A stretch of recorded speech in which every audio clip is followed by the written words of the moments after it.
Aqui na comunidade, muita gente gosta de frequentar academia, gosta de malhar, gosta de levantar peso, e isso é realmente muito bom. Agora, carregar o mundo sobre os nossos ombros, isso ninguém merece.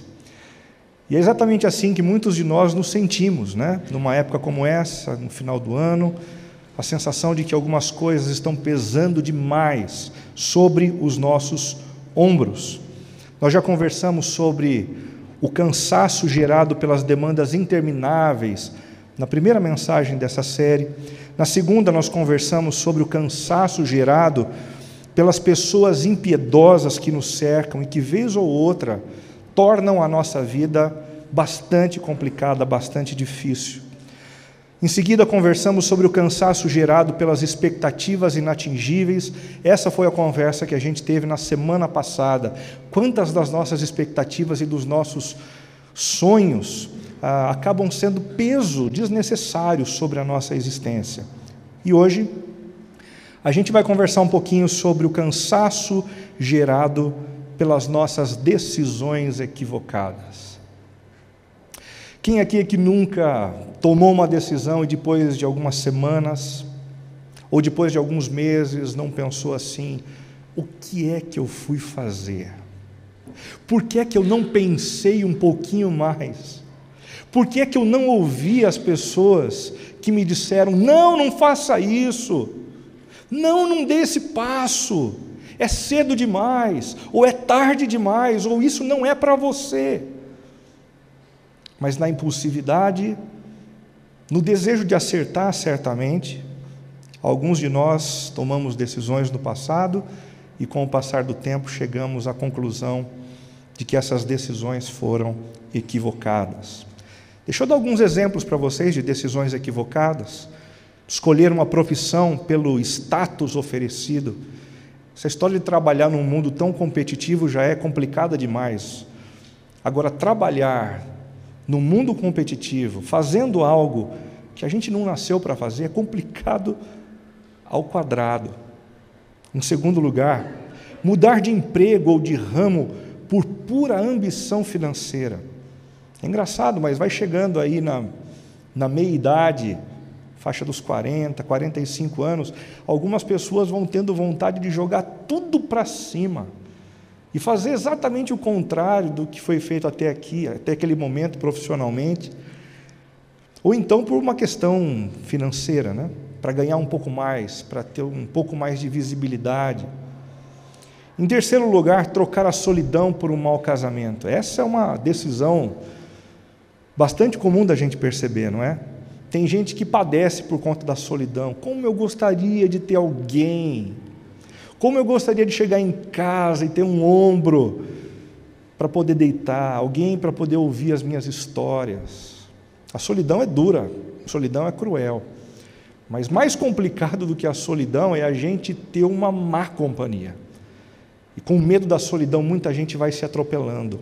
Muita gente vai tomando decisões precipitadas e, quando vê, percebe que deu o passo errado. Em quarto lugar, arriscar a vida familiar por uma aventura qualquer. Às vezes o peso do mundo sobre os ombros está tão intenso que aquele que está sofrendo se sente no direito de uma aventura amorosa, uma aventura afetiva, como se aquilo pudesse resolver os seus problemas, ou pelo menos afastar o sentimento de calor daquele momento tão complicado. O problema é que depois que a euforia passa, o problema cresce, o problema aumenta e a gente começa a sofrer muito mais do que antes. Uma outra decisão equivocada, abrir mão de um investimento sério na educação dos filhos, porque dá trabalho. Em alguns momentos os pais dizem assim: quer saber de uma coisa? Eu cansei, deixa o filho fazer o que ele quiser. Deixa ele andar com quem ele quiser. Cansei de pedir as mesmas coisas. Vai aí, filho, faça o que você quiser. Esse tipo de postura traz um certo alívio momentaneamente. Mas com o passar do tempo a gente sofre em dobro também. Desobedecer conscientemente à vontade revelada de Deus. Uma coisa é a gente errar em desobediência a Deus por não conhecer a palavra dele. Outra é a gente conhecer a palavra dele e deliberadamente dar alguns passos contrários a tudo o que ele quer. Isso tem um potencial destrutivo para a nossa vida muito grande. E é exatamente esse potencial destrutivo em decisões equivocadas que a gente encontra na vida de um homem chamado Jonas. E a gente vai conversar um pouco sobre a história desse profeta bíblico. A história de Jonas é uma das mais conhecidas de toda a Bíblia, inclusive por aqueles que não demonstram nenhum interesse por ela. Foi exatamente a história de Jonas que inspirou aquele conto literário de Moby Dick, que acabou indo para o cinema também. Não há quem não conheça a história de Jonas. Por conta de sua excentricidade, essa história de um homem ser engolido por um grande peixe tem sido alvo do estudo aprofundado de grandes biblistas católicos e protestantes. Tudo para tentar resolver uma pergunta: a história de Jonas de fato aconteceu? Ela é uma história de verdade ou ela é, na verdade, uma parábola que nos traz uma compreensão importante, uma mensagem significativa? Bom, existem argumentos a favor dos dois grupos. Alguns argumentos a favor da parábola. Essa história é fantasiosa demais. Existem alguns grupos religiosos que sempre rejeitam todo e qualquer evento sobrenatural narrado nas Escrituras, como se o simples fato de haver algo sobrenatural que excedesse a razão fosse um argumento para a não existência desse fato. Em segundo lugar, dados históricos imprecisos. E, de fato, existem alguns dados históricos dentro do livro de Jonas que são muito complicados, como, por exemplo, a notícia de que para atravessar a cidade as pessoas precisavam de 3 dias. A cidade de Nínive não era tão grande assim. Estilo literário. Alguns estudiosos de crítica das formas começam a levantar algumas pulgas, dizendo assim: olha, o estilo literário aqui é um estilo de novela e não de profecia. Então, a história tem um potencial muito mais ilustrativo do que qualquer outra coisa. O valor está na mensagem. Esses são alguns dos argumentos a favor da história de Jonas como uma parábola. Mas existem outros argumentos que olham para essa história e tendem a enxergá-la como um fato real, que de fato aconteceu, né? Menção de Amitai, que era o pai de Jonas, em 2 Reis. Se um livro histórico da Bíblia, reconhecidamente histórico, acabou citando o pai de Jonas, muito provavelmente ele tenha existido também. A citação de Jonas por Jesus, num determinado momento, pessoas pedem a Jesus um grande sinal para que houvesse a comprovação de que ele de fato morreria e ressuscitaria. Ele disse assim: não preciso dar mais nenhum sinal a vocês. Basta o sinal que Jonas deu lá no passado. Há também a menção de Jonas por Flávio Joséfo, um historiador que não tinha compromisso nenhum com a fé, e ele faz menção à vida de Jonas. E também o valor atestado ou testado na historicidade. Existe uma moeda encontrada, muito antiga, que traz a imagem de um homem saindo da boca de um grande peixe. Mas talvez alguém possa dizer assim: talvez tenha sido uma moeda cunhada simplesmente em homenagem a esse mito, em homenagem a essa parábola. Ok, isso também é possível. Mas algumas pessoas contam ao longo da história que esse evento de gente engolida por um peixe é algo que já aconteceu mais vezes, como, por exemplo, no século XIX. Em 1891, James Bartley estava a bordo do baleeiro Star of the East em uma expedição às Ilhas Malvinas, no Atlântico Sul. Um vigia avistou uma imensa baleia cachalote, quase 900 metros do bom bordo. E uma corrida mortal se iniciou entre o Star of the East e o gigantesco mamífero. Ao ser lançado, o arpão atingiu as partes vitais do cachalote enquanto a baleia lutava para se libertar do arpão. Bartley remava para fugir do revide, mas a baleia se debateu violentamente, mordendo os homens e os destroços, gerando uma espuma sangrenta sobre o mar. E James Bartley, desapareceu. Já morta, a baleia flutuava a alguns metros da embarcação. A tripulação amarrou o animal e um gancho a levou para próximo do navio. Mais tarde, os marinheiros se assustaram com um movimento no interior da baleia. Alguma coisa viva e que respirava estava em seu interior. O médico do navio fez uma incisão no animal e o marinheiro, James Bartley, deslizou para fora. Ele estava vivo, mas inconsciente.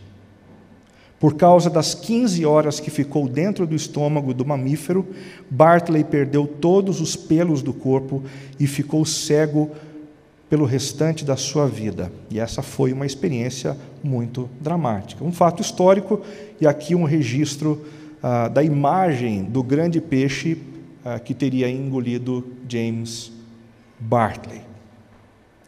Eu não sei o que você pensa a respeito do assunto, mas eu lembro de uma conversa que eu tive com um amigo que trabalhava numa bacia de petróleo, e ele uma vez disse assim para mim: Renato, você não tem ideia dos animais que existem no fundo do mar. Às vezes a gente fica lá olhando para o mar e a gente percebe na hora em que o lixo é despejado no mar, alguns animais enormes, monstruosos, verdadeiramente monstruosos. Se a gente tem medo de tubarão, ele disse, tubarão é o menor dos problemas, perto de alguns peixes, de alguns animais que a gente vê no oceano. Mas independentemente da sua posição, do seu posicionamento, o que importa para nós nesta noite é a mensagem de Jonas. Nem mesmo a minha opinião importa para você, tá bom? Porque o texto de Jonas traz um conteúdo que realmente é importante, significativo e pode marcar a gente no entendimento de decisões equivocadas e naquilo que Deus deseja produzir na nossa vida em meio a esse contexto. Jonas capítulo 1 diz assim: A palavra do Senhor veio a Jonas, filho de Amitai, com esta ordem: Vá depressa à grande cidade de Nínive e pregue contra ela, porque a sua maldade subiu até a minha presença. Mas Jonas fugiu da presença do Senhor, dirigindo-se para Tarsis. Desceu à cidade de Jope, onde encontrou um navio que se destinava àquele porto. Depois de pagar a passagem, embarcou para Tarsis para fugir do Senhor. O Senhor, porém, fez soprar um vento forte sobre o mar e caiu uma tempestade tão violenta que o barco ameaçava arrebentar-se. Todos os marinheiros ficaram com medo e cada um clamava ao seu próprio Deus. E atiraram as cargas ao mar para tornar o navio mais leve. Enquanto isso, Jonas, que tinha descido ao porão e se deitara, dormia profundamente. O capitão dirigiu-se e disse: Como você pode ficar aí dormindo? Levante-se e clame pelo seu Deus. Talvez ele tenha piedade de nós e não morramos. Então os marinheiros combinaram entre si: Vamos lançar sortes para descobrir quem é o responsável por esta desgraça que se abateu sobre nós. Lançaram sortes e o azar caiu sobre Jonas. Por isso lhe perguntaram: Diga-nos, quem é o responsável por esta calamidade? Qual é a sua profissão? De onde você vem? Qual é a sua terra? A que povo você pertence? Ele respondeu: Eu sou hebreu, adorador do Senhor, o Deus dos céus, que fez o mar e a terra. Então os homens ficaram apavorados e perguntaram: O que foi que você fez? Pois sabiam que Jonas estava fugindo do Senhor, porque ele já lhes tinha dito. Visto que o mar estava cada vez mais agitado, eles se perguntaram: O que devemos fazer com você para que o mar se acalme? Respondeu ele: peguem-me e joguem-me ao mar, e ele se acalmará.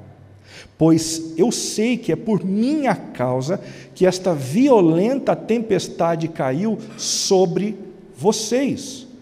Ao invés disso, os homens se esforçaram ao máximo para remar de volta à terra, mas não conseguiram, porque o mar tinha ficado ainda mais violento. Eles clamaram ao Senhor: Senhor, nós lhe suplicamos, não nos deixes morrer por tirarmos a vida deste homem. Não caia sobre nós a culpa de matar um inocente, porque tu, ó Senhor, fizeste o que desejavas. Em seguida pegaram Jonas e o lançaram ao mar enfurecido, e este se aquietou. Tomados de grande temor ao Senhor, os homens lhe ofereceram um sacrifício e se comprometeram por meio de votos. O Senhor fez com que um grande peixe engolisse Jonas, e ele ficou dentro do peixe 3 dias e 3 noites. Dentro do peixe, Jonas orou ao Senhor, o seu Deus. A palavra do Senhor veio a Jonas pela segunda vez com esta ordem: vá à grande cidade de Nínive e pregue contra ela a mensagem que eu lhe darei. Jonas obedeceu a palavra do Senhor e foi para Nínive. Era uma cidade muito grande, sendo necessários 3 dias para percorrê-la. Jonas entrou na cidade e a percorreu durante 1 dia, proclamando: daqui a 40 dias Nínive será destruída. Os ninivitas creram em Deus, proclamaram o jejum, e todos eles vestiram-se de pano de saco. Quando as notícias chegaram ao rei de Nínive, ele se levantou do trono, tirou o manto real, vestiu-se de pano de saco e sentou-se sobre cinza. Então fez uma proclamação em Nínive: por decreto do rei e de seus nobres, não é permitido a nenhum homem ou animal, bois ou ovelhas, provar coisa alguma. Não comam nem bebam, cubram-se de pano de saco, homens e animais, e todos clamem a Deus com todas as suas forças. Deixem os seus maus caminhos e a violência. Talvez Deus se arrependa e abandone a sua ira, e não sejamos destruídos.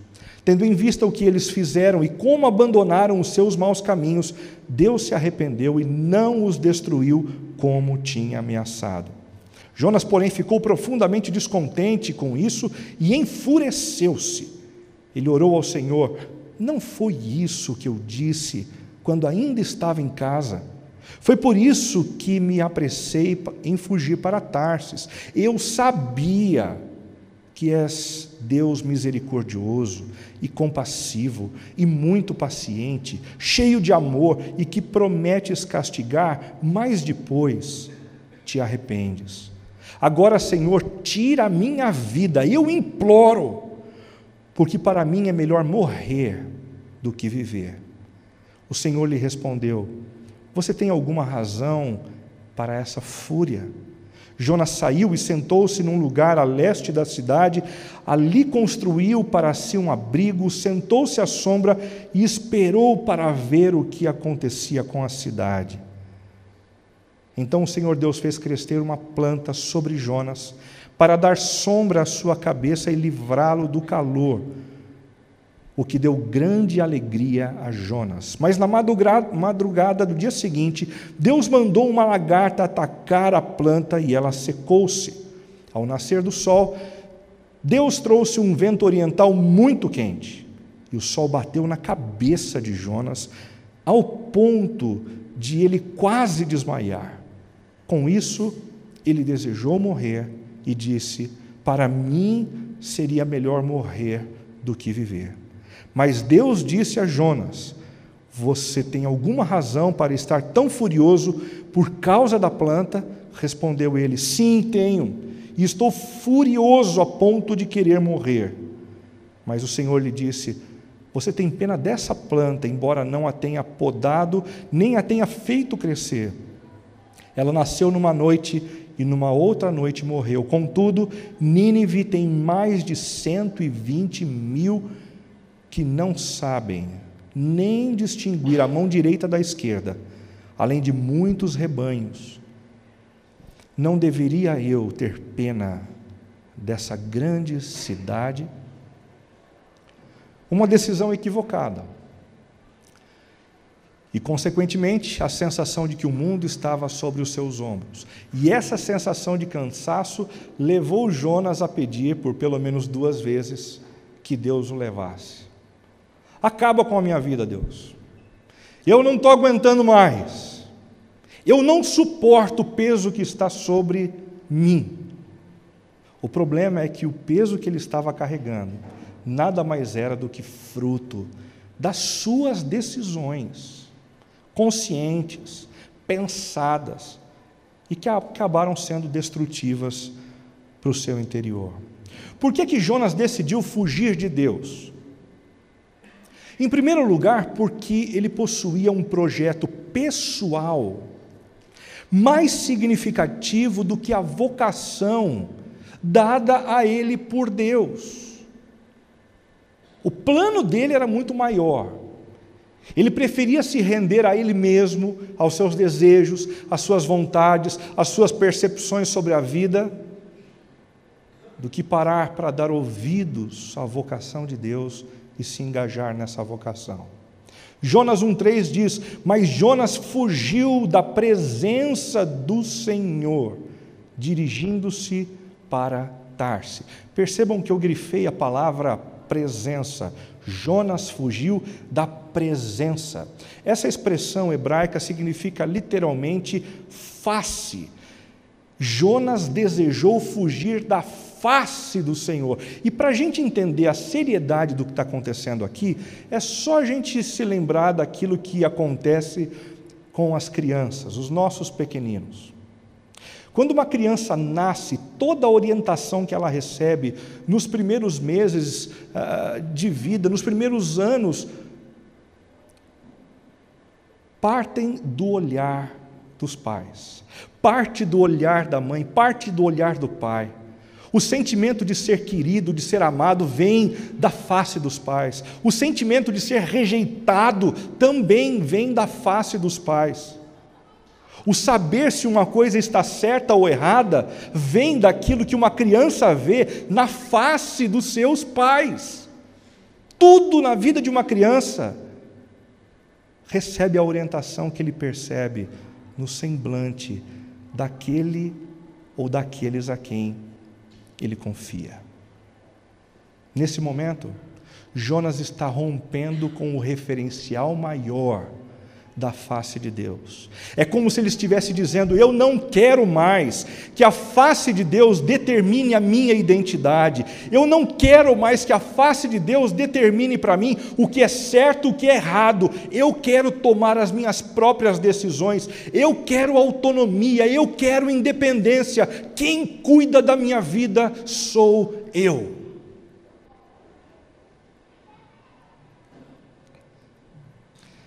Mais curioso do que isso é a gente perceber que quem está vivendo essa experiência não é um ateu,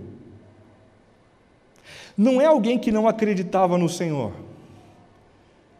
não era alguém a parte de uma vivência religiosa, pelo contrário, ele era um profeta.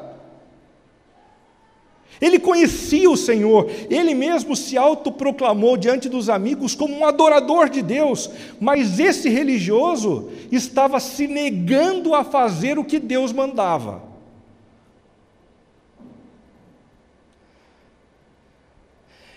É possível, gente, que isso aconteça com a gente também. É possível que eu e você frequentemos uma igreja.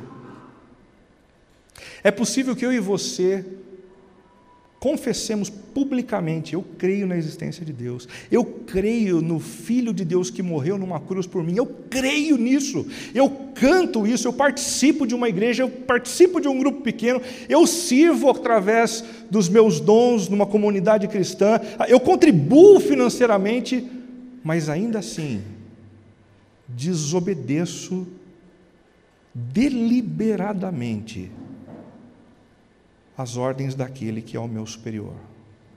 porque eu quero viver a minha vida a partir de mim mesmo, dos meus gostos, das minhas preferências, a partir das minhas inclinações, e ponto.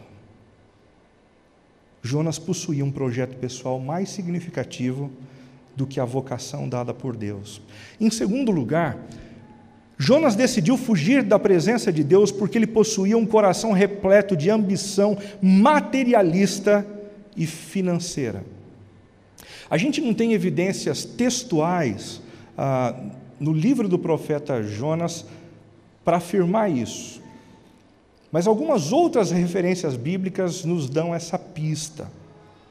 É o que acontece em 1 Reis 10, 22, que diz assim: de 3 em 3 anos voltava a frota de Tarsis, trazendo ouro, prata, marfim e búgios, macacos, e também pavões. Ou seja, Tarsis era uma região muito rica, que possuía esses animais, que possuía pedras preciosas, e muitos aventureiros iam para Tarsis com essa intenção. É o sonho de enriquecer. É o sonho de conquistar aquilo que a minha antiga profissão não me trouxe. Eu vou para Tarsis. Eu vou para Tarsis. Enriquecer. Talvez Jonas tenha sido uma dessas pessoas que foi para Tarsis, porque essa história de ser profeta não estava rendendo os dividendos que ele imaginava que podia render. Alguns de nós também temos fugido da presença de Deus por conta disso. O desejo da tão esperada estabilidade financeira, que mais parece um ídolo na nossa cultura, tem feito isso com muitos de nós. A gente abaixa a cabeça, a gente obstina e sai rasgando. Trabalho, trabalho, trabalho. Deixando os filhos de lado, deixando a esposa de lado, deixando o descanso de lado, e na direção do trabalho, na direção das construções, na direção do mais dinheiro.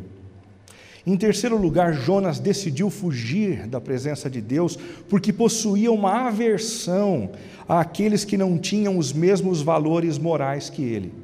Jonas era um baita de um religioso. Pensa num religioso bom, daqueles que eram criticados por Jesus. Jonas era um deles. Ele afirma publicamente ter um conhecimento de Deus e ser um adorador de Deus, mas desobedece a Deus. E quando alguém perto dele tem uma postura moral diferente da dele, ele rasga com o sujeito, ele detona o sujeito, ele vai na jugular do outro. Eu sabia que tu és Deus misericordioso e compassivo, muito paciente, cheio de amor, e que te prometes castigar, mas depois te arrependes. Tira a minha vida. Eu não consigo lidar com esses valores, Senhor. Eu não consigo lidar com o fato de que o Senhor ama. O problema de Jonas era o problema que talvez alguns de nós aqui tenhamos também. É que ele não gostava da ideia de que Deus amava as pessoas que ele odiava.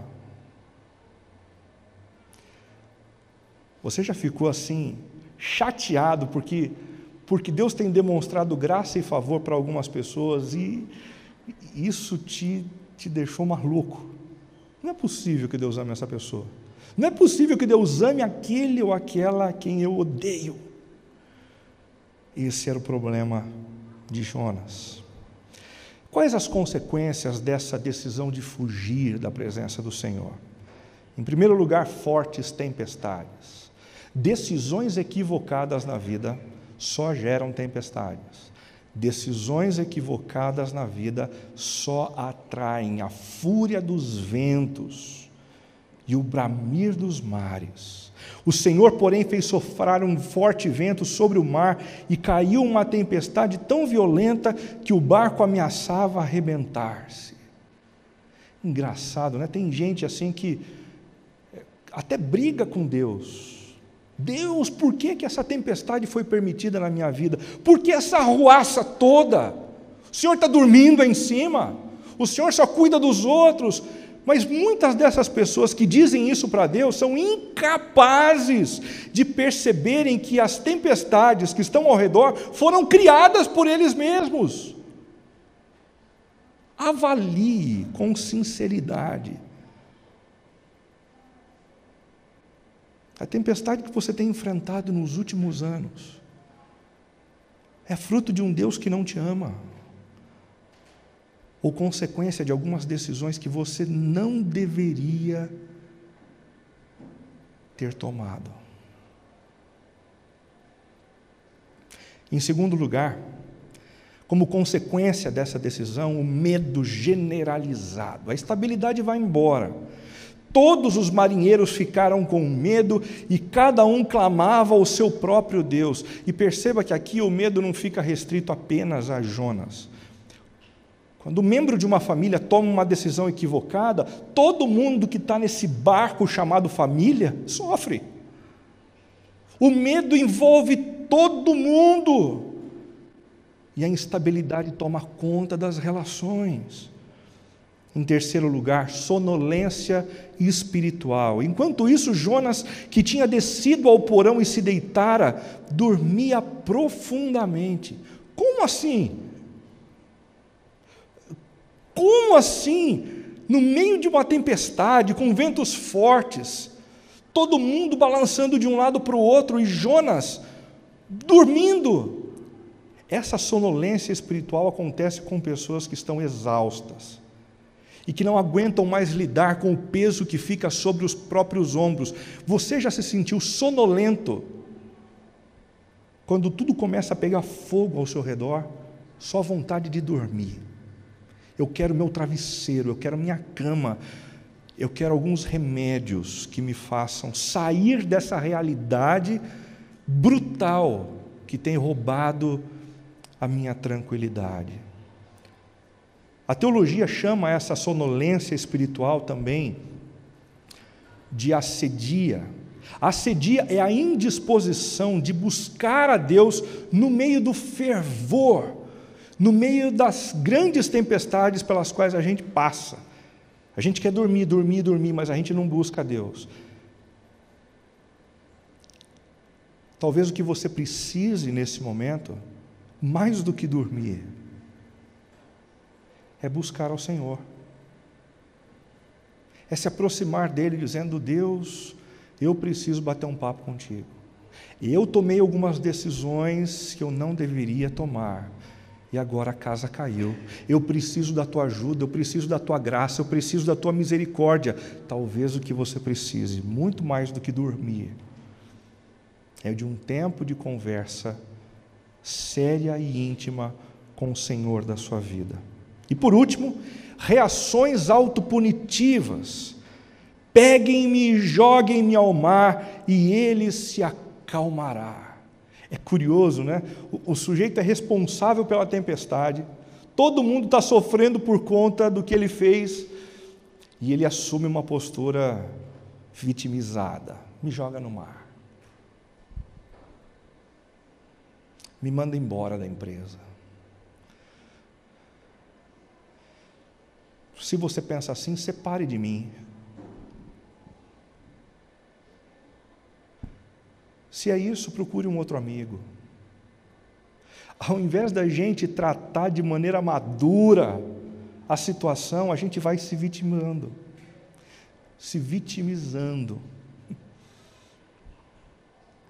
A gente precisa superar o drama dessas decisões equivocadas. E como é que a gente faz isso segundo o texto que nós estamos lendo? Em primeiro lugar, considerando as orientações de Deus antes da tomada de cada decisão. Você vai tomar uma decisão, você está num momento crucial da sua vida, você está numa bifurcação, você precisa fazer uma escolha. Considere aqui, na sua cabeça, de maneira racional, as orientações do Senhor. Considere as orientações do Senhor. Se tem algo que não faltou na história de Jonas, foi a palavra do Senhor. O tempo todo você lê, e a palavra do Senhor disse, e a palavra do Senhor disse, e a palavra do Senhor disse. E eu sou capaz de arriscar que isso também tem acontecido com a gente. Não tem faltado palavra do Senhor para a gente. E como é que não tem faltado palavra do Senhor? Existe um livro bastante antigo, eu não sei se você se lembra desse livro, mas um livro de capa preta, que existe em quase toda casa.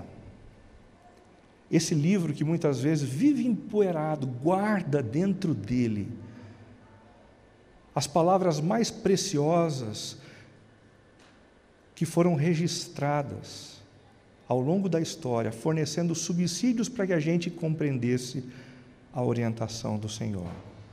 A Bíblia. E por que a gente se afasta tanto desse livro? Por que a gente é capaz de passar uma semana inteira longe do livro que traz as orientações mais profundas para a nossa existência? É como se a gente estivesse vivendo no meio de um deserto, caminhando no meio dos Andes, sem um mapa nas mãos, ou melhor, com um mapa nos bolsos. Chegou o momento da gente tirar o mapa e começar a olhar para as Escrituras de maneira mais séria. O problema é que muita gente lida com a Bíblia de maneira utilitarista, né? O sujeito está numa bifurcação, daí ele quer exatamente uma resposta para aquele ponto. Ele abre a Bíblia assim, põe o dedo e fala, vamos ver. A Bíblia não é assim, ela não funciona com esse aspecto mágico. A dinâmica da magia não é a dinâmica da abordagem correta. A gente precisa estudá-la, a gente precisa compreender a história e, de maneira madura, tirar lições que nos servem para o tempo todo e em todos os momentos. A palavra do Senhor, a Bíblia, é uma das formas de nós nos orientarmos, mas existe uma outra maneira. Os nossos amigos. A Bíblia diz que na multidão dos conselheiros há sabedoria. Você está querendo tomar uma decisão, você precisa tomar uma decisão, ótimo. Leia a palavra, busque o Senhor. Não conseguiu perceber a vontade do Senhor? Peça conselhos. Que tal você ceder ao absurdo de ouvir alguém que te ama? Que tal você ceder ao absurdo de se deixar conduzir no meio de uma tempestade por uma pessoa que está mais equilibrada ao seu lado e que conhece a vontade de Deus? Só não vai pedir conselho para quem está mareado igual você. Só não vai pedir conselho para quem está tão prostrado quanto você. Peça conselho para pessoas sábias que amem você e que amem o Senhor sobre todas as coisas. E por último, Deus também fala aqui dentro do nosso peito. A Bíblia diz que o Senhor confere os seus segredos, Ele confia os seus segredos àqueles que o temem, àqueles que o reverenciam. Mas nessa ordem. Não adianta você sair daqui dizendo, então eu prefiro quando Deus fala aqui. A Bíblia também diz que o coração do homem é enganoso. Por isso, aquilo que a gente sente aqui, a gente precisa colocar no crivo do que os nossos amigos, que amam a Deus e amam a gente, dizem. E, sobretudo, passar essa informação e esse conteúdo ao crivo das Escrituras, da Palavra de Deus, para que as nossas decisões sejam decisões sábias, sejam decisões acertadas. Em segundo lugar, para nós superarmos o drama das decisões equivocadas, nós precisamos reconsiderar as principais rotas da nossa vida em caso de desvio ou de confusão. Tomou a decisão, deu errado, estragou, ótimo. Reconhece.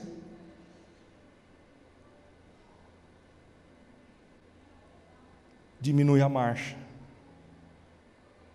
Reconsidera a rota. e começa de novo. Jonas, depois de tudo o que aconteceu e a experiência dele dentro do peixe, depois do tempo de oração, decidiu obedecer à palavra do Senhor e foi para Nínive. A gente conhece a história. A gente sabe que muito da motivação do coração dele não era uma motivação tão correta assim. Mas ele foi. A gente precisa parar com essa história de continuar sempre na mesma rota, de continuar sempre com as mesmas atitudes. Você já ouviu alguém dizendo que não tem como a gente esperar resultados diferentes usando as mesmas atitudes? Por que não acontece nada diferente comigo? Deus, por quê? Todo mundo experimenta uma mudança, todo mundo tem uma novidade, passou por uma crise e hoje não tem mais, mas essas coisas não acontecem comigo. A pergunta que fica é: as suas atitudes têm mudado? Não existe uma realidade nova, não existe um novo cenário sem novas atitudes. Que novas atitudes o Senhor espera de você? Temperança, paciência, perseverança, criatividade, ousadia, obediência. O que Deus espera das suas atitudes hoje? O que o Senhor espera de você em meio às decisões que você precisa tomar? Reconsidere as suas principais rotas em caso de desvio ou confusão. E por último, como superar o drama das decisões equivocadas?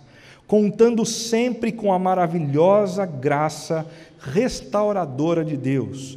Deus fez crescer uma planta sobre Jonas para dar sombra à sua cabeça e livrá-lo do calor. Ele estava exausto e de repente ele cai no chão e ele começa a buscar um pouco de descanso. E o Senhor percebe aquele estado de sonolência, faz crescer uma planta para que essa planta trouxesse sombra. Você consegue perceber a doçura do que Deus fez com Jonas nesse episódio? Fazer crescer uma planta para que uma sombra trouxesse refrigério ao seu filho. Pois é exatamente assim que Deus tem feito com você. Às vezes, sem assinar alguns acontecimentos, alguns eventos, Ele tem feito plantas crescerem para que a sombra dessas plantas aumentem o seu refrigério. Nesse texto, Deus faz uma planta crescer. Anos mais tarde, Deus fez algo ainda mais precioso. Ele colocou o seu filho sobre uma cruz, para que todos aqueles que se refugiassem debaixo da sombra do filho sacrificado pelos nossos pecados pudessem ter refrigério. Você anda cansado? As tuas decisões equivocadas têm arrebentado com você? O convite de Jesus para você é: venha e busque guarida na sombra da minha cruz. A ternura do Senhor não passa, a ternura do Senhor não diminui pelo fato da gente cometer desobediência e fazer um monte de coisa que a gente não deveria fazer. Por último, como superar o drama das decisões equivocadas? tirando proveito das lições aprendidas, visando o desenvolvimento da maturidade. A gente precisa aprender. A gente precisa aprender com as nossas decisões complicadas, com o circo pegando fogo por nossa culpa, para a gente não cometer as mesmas coisas no futuro. Mas na madrugada do dia seguinte, Deus mandou uma lagarta atacar a planta e ela secou-se. Espera um pouquinho, Renato, você não acabou de dizer que Deus fez uma planta para gerar uma sombra, e essa sombra era refrigério? Agora Deus pega e manda uma lagarta atacar a planta para ela secar? Que história é essa? A mesma graça que faz com que Deus levante uma planta para trazer sombra, é a graça que tenta nos transformar diariamente, e se for necessário acabar com a sombra e com a água fresca, o Senhor o faz. Por que que Deus continua permitindo algumas situações duras na minha família? Porque Deus ainda não desistiu de você. Por que que algumas situações financeiras ainda estão acontecendo? Porque Deus não desistiu de você. E em meio a esses desencontros, em meio a esses problemas, Deus está fazendo uma obra na sua vida. E essa obra vai ser completada até o dia de Cristo Jesus. Creia nisso. Você não está vivendo ao léu, você não está vivendo como alguém que não tem controle em alto mar. Você tem um comandante dirigindo a sua vida o tempo todo. Não se esqueça disso. A obra que Deus está fazendo na sua vida, Ele vai completar até o dia de Cristo Jesus. Até o dia de Cristo Jesus. Deus disse: você tem alguma razão para estar tão furioso por causa da planta? Não foi você que a fez, não foi você que a podou. E ele respondeu: sim, eu tenho. Sim, eu tenho. Você tem pena dessa planta? Não deveria ter também pena dessa grande cidade? Jonas, você não tem nada para aprender com essa história não, rapaz? Te coloquei dentro de um peixe, numa tempestade terrível, e você não aprendeu nada com essa história?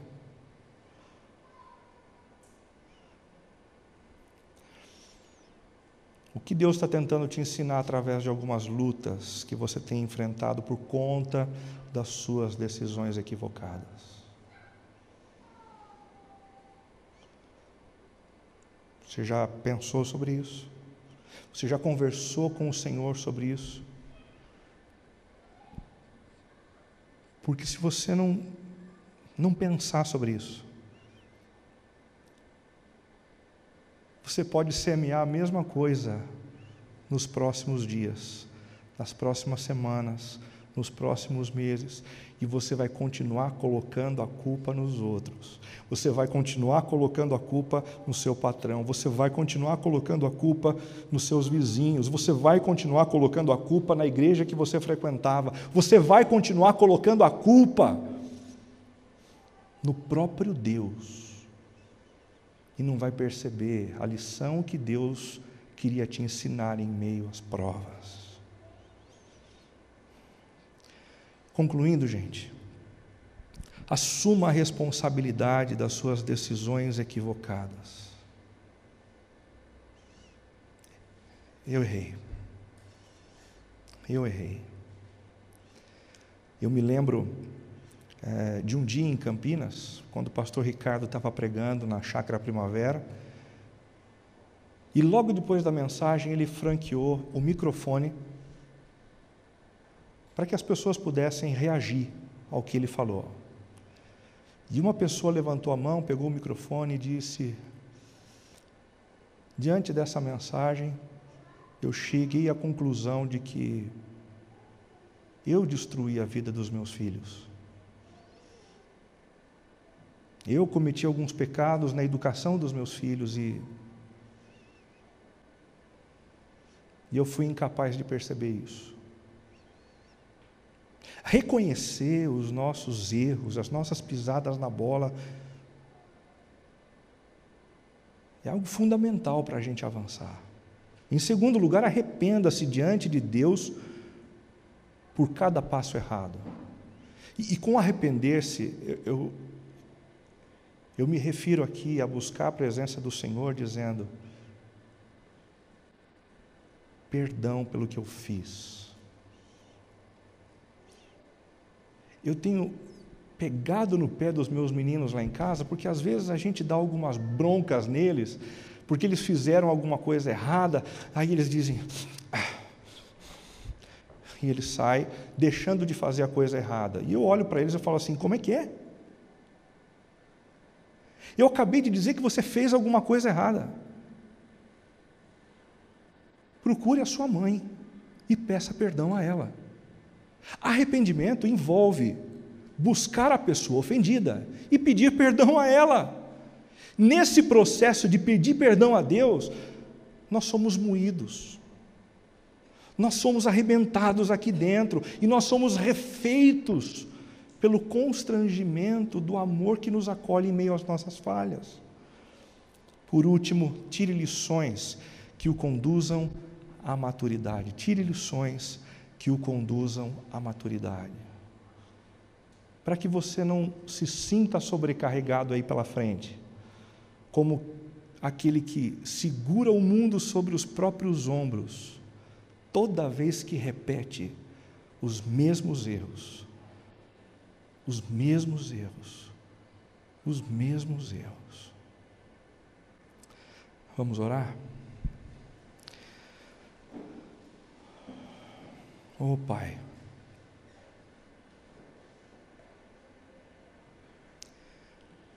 muito obrigado por conversar com a gente de maneira tão franca nessa noite. Muito obrigado por esclarecer o fato de que muitos dos nossos fardos são fruto das nossas decisões equivocadas. Perdoa-nos por conta disso, Pai. Nós queremos acertar nas próximas vezes. Portanto, coloca o Teu Espírito no nosso coração. Faz crescer uma planta que nos traga refrigério. E se for necessário que essa planta seque, para que o trabalho em nós continue, que assim seja para a Tua honra e para a Tua glória. Nós dizemos isso, certos do Teu amor para com a gente, em nome de Jesus. Amém.